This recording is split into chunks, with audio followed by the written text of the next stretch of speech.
Hey everybody, getting our educational video out. We're talking about a lot of back pain and back issues, tight hamstrings all week. One thing that always comes up is people try to blame their back pain or injury off of one thing, and they always default to that. I must just have a really weak core.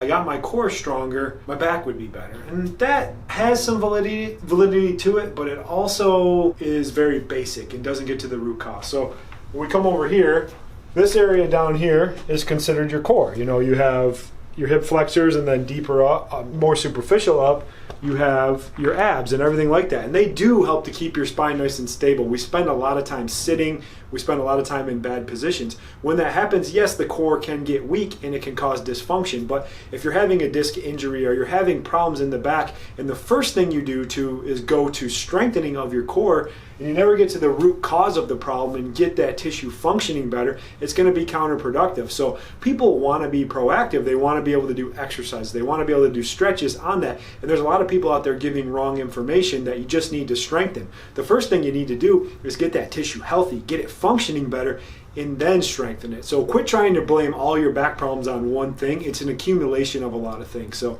have a great day. See you guys later.